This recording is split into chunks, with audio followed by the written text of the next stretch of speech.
What's up, everybody? Welcome back to another edition of Sit Down Saturday, and today we are going to be having sort of another more cerebral conversation regarding this stuff, which I'm happy to do and happy to get into because it's, once again, a break from just talking about reveals and kind of get into the nitty-gritty. Plus, it seemed like you guys really enjoyed the discussion last week, which I couldn't be happier about. So luckily, we have this one to continue. I have a couple other things lined up. I have some interviews lined up for the future, as well as at least one more of these discussions. So far, who's to say what the future will bring? But today we are going to be talking about dopamine and sort of neural reward systems in regard to collecting, the kind of impact that it has on sort of compulsive behavior, addiction with a lowercase a, and ultimately satisfaction, fulfillment, and success. And I'm going to walk you through the phases of it for me as well. So this is like another kind of phase of collecting conversation, like last week in a way. Nice that they were able to come back to back. Completely accidental. It's the will of the universe. Little bit of housekeeping from last week, and really just one thing. Somehow I managed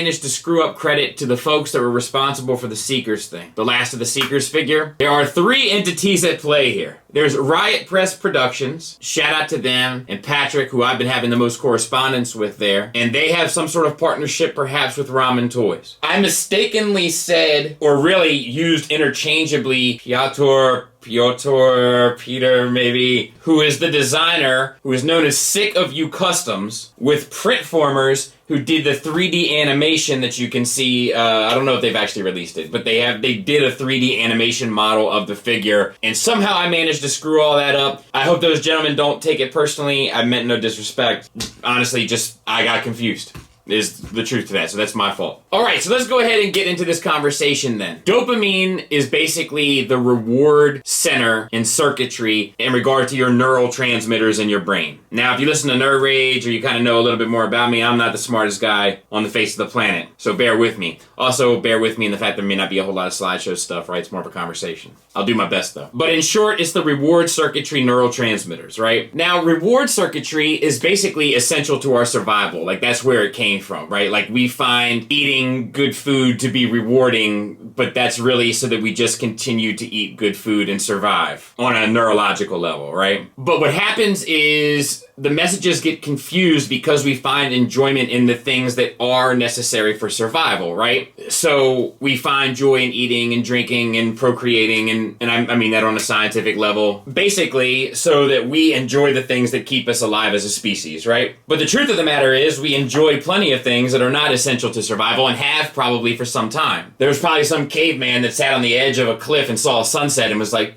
I'm quite enjoying that. Not essential to survival, but an enjoyable thing. But therefore, enjoyable things end up releasing kind of hormonally the same sort of stuff. So these two things become one, is at least how it seems to me. So it comes down to enjoyment and pleasure, right? But not every aspect of pleasure is as simple as having a seat and taking in a sunset. The same caveman may have found pleasure in a nice campfire on a chilly night. But that takes work, right? You gotta chop down the tree. You gotta cut it up into pieces. You gotta put it over there. You gotta learn how to do, I don't know, what do they do? The people, they do this with the sticks, and then you put a little thing down here, and the smoke comes up, and the fire, and then you got fire. I would have been a trash caveman, except for the mitts. I feel like I could have been the good water guy, like pick the water up. Doesn't matter. But that little sort of evening fire experience required an awful lot of effort. It required an awful lot of work. But this was the pleasure. So in order to get to the pleasure, you needed a motivator to get you through the work, and that's what dopamine actually becomes, a motivator. So it's not necessarily the thing that gives you pleasure as much as it is the thing that gets you up and going in order to get the pleasure. And I think we can all relate to that from a collector standpoint. But we can't just chase the things that we want all the time, right? Because we have responsibilities, we have families, friends, obligations, etc. That's what they call competitive reinforcement. So for instance, you all like waffles, right? Who doesn't? Actually, I'm more of a pancakes guy, but I prefer pancakes over waffles, but I enjoy both. You'd probably love to have some pancakes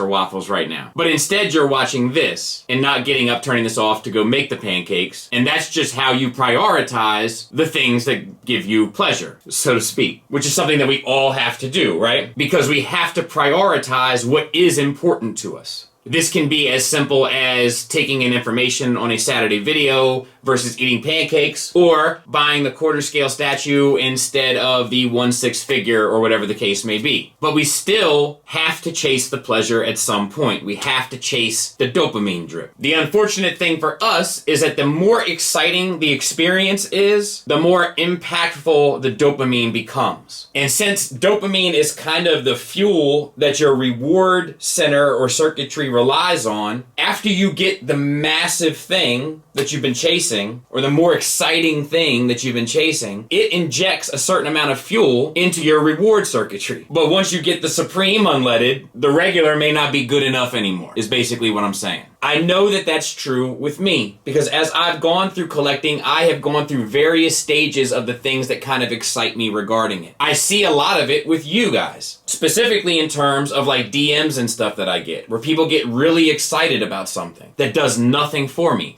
Not because I'm not excited about it in concept or in theory, but because seeing a reveal, for instance, doesn't necessarily excite me the same way it used to, because my reward circuitry engine has now gotten used to operating off of a higher level of fuel. And I don't mean that like in an elite way. I just mean that it has changed and become something else. I have experienced things inside of the kind of collecting world that have become more exciting than seeing a reveal. And therefore, my dopamine drip takes a larger dose, basically. That ties back to desire and motivation, right? So the reveal becomes the desire. You want the thing. And I definitely like remember living through that myself, specifically where like I tuned into social media every day to see what the latest reveal was going to be, especially during sort of the height of third party. But I quickly transitioned from kind of that phase, or what my dopamine drip was, to sort of opening the box, like that whole element of it, of like the dance, right? The cutting of the packing tape, the bringing out of the thing, the cutting of the packing tape, like of the not packing tape, but the sealing tape of the box, and then sliding the tray out, opening, looking at the toy, like have that whole experience for me was a higher level of fuel. And then I needed that more. So how do I get that more? Well, I have to pre-order stuff. Now I can pre-order tons of stuff. And I know that that is going to end up with me opening the thing. And now pre-orders become the higher level of fuel. Then I get into hot toys and stuff like that, quarter scale statues, where I'm paying a monthly fee on stuff. Oftentimes it gets pushed back. I've invested hundreds of dollars into something that gets pushed back and back and back, but eventually it hits. And now all of the desire, all of the motivation, all of the waiting and patience pays off in a huge dopamine drip of getting that shipping notice. Once again, more fuel. But there was a study done once, forgive me, I can't quote it, or cite it, I guess is the right word, where they were monitoring rat dopamine levels, specifically in them receiving food. The food was distributed to the rats at the same time every day. And over time, their dopamine levels dropped to almost completely nothing. So what does that tell us? It's not about getting the thing. It's about the newness and unexpectedness of the thing. As soon as what we hope for becomes what we have, our dopamine begins to drop because we no longer need the motivation. I get packages delivered to my front doorstep multiple times a week. That's not a flex. It could be stuff being sent to me to review. It could be loaner stuff. It could be my stuff for my own personal collection, Amazon stuff for the kids, whatever, you know what I mean? Whatever. Every day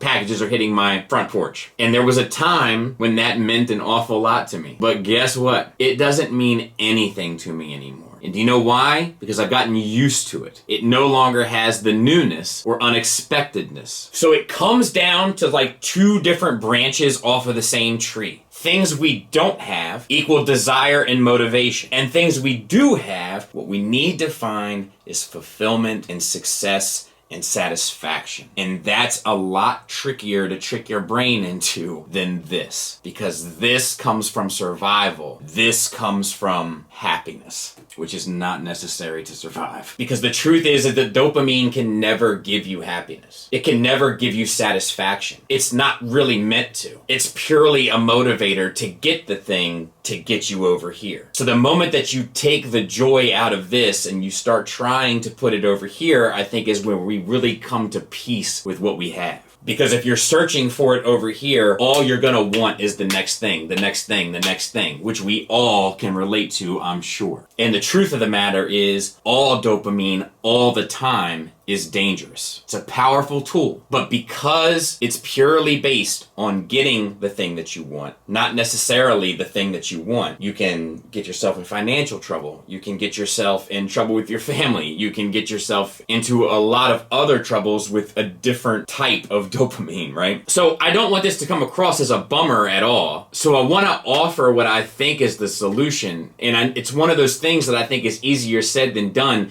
specifically for me, and I'll give you an example right off the top, but I think the answer is spend time with the stuff. Spend time sitting with it, looking at it, appreciating it, dusting it, curating it, displaying it, moving it around, whatever. Like, spend time in the moment with the things that you have and work on finding that happiness and that satisfaction and fulfillment of the hard work that it took to get the thing that you have. I think that's where a lot of my diorama and sort of display obsessions came from, was trying to find a way that looking at this stuff made me as happy as buying the stuff, you know? But then, honestly, what ended up happening is I managed to sort of pervert that into a dopamine chase also, where then it became about finishing the diorama. And I was chasing another thing. You gotta be careful in figuring out, really asking yourself, what about this is making you happy? Otherwise, you're destined to chase an unobtainable rabbit forever. I think where I am finding the most dopamine for myself right now is the placement of things. Placing things on the shelf and being like, yeah, like that thing goes in its right place. And like, you know, like that is kind of where I'm finding it. But I think that's tying back to my sort of new take on all of this, which is kind of just trying to spend some time with it. You know, like if I gotta edit some audio for the channel, I used to edit upstairs in my, we call it a library, but it's like, it should be a formal sitting room or whatever, but we don't use it for that. But we have a couple recliners in there, and that's usually where I edit my audio. Now I've like tried to make an effort to like come down in the basement, turn the lights on, sit in that environment and work on editing the audio. But now, like, as I look up, I see the things, and I'm able to, man, like, look at that or whatever, and just be able to find some satisfaction, some fulfillment, some success, some happiness in it. And I suggest that you guys do the same thing. Look, one thing before we get out of here regarding this dopamine stuff in this conversation, and we kind of throw the word addiction around, I just want to say, like, my family has a huge string of addiction issues, and I don't mean to trivialize it in any way in comparing addiction to this. If you know what addiction is, because you have to deal with it in your family or amongst your friends, and you know that liking things and needing things are two very different types of addictions. I just want to go on record and say I don't mean to trivialize it in any way, shape, or form. And with that, I think we can get out of here. Thanks for listening. Thanks for watching. Until next time, take care.